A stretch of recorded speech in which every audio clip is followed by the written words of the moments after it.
Okay, that's interesting. So when you say greener reactions, are we talking about making the renewable energy reactions more efficient, or are we talking about some other field, so not batteries or not renewable energies, and making the reaction, like the chemical process, more green? Like, what do you mean when you say green chemistry?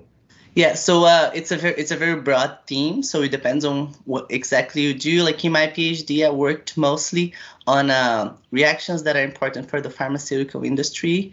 It's an industry that is highly wasteful. If you think about, if you look at the E factors, which is basically how much waste is formed per product, in the pharmaceutical industry, you have like 90% of waste and 10% of product usually. So it's nonsense. It's because usually the molecules, they're very specific because they need to play very specific roles.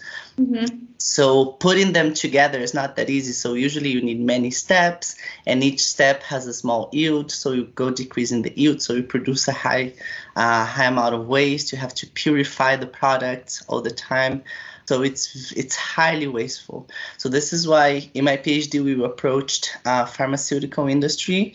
So I looked at two processes specifically. So one of them, we were making rose oxide, which is a fragrance that gives the smell of roses. It was really nice because the lab was smelling good for once. So I liked working with this reaction. But this is a multi-ton scale process. So it's done, it's the fragrance that is used the most in the cosmetic industry. And we can make it using a photochemical step. So we can make a key transformation using the energy of light.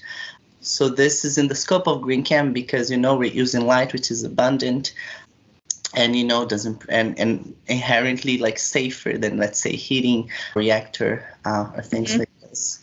Let's say more what we say in green chemistry, we talk about atom economy. So out of all of the atoms that you put in there, we try to incorporate as much as we can in the end, so that we don't have too much waste. You see.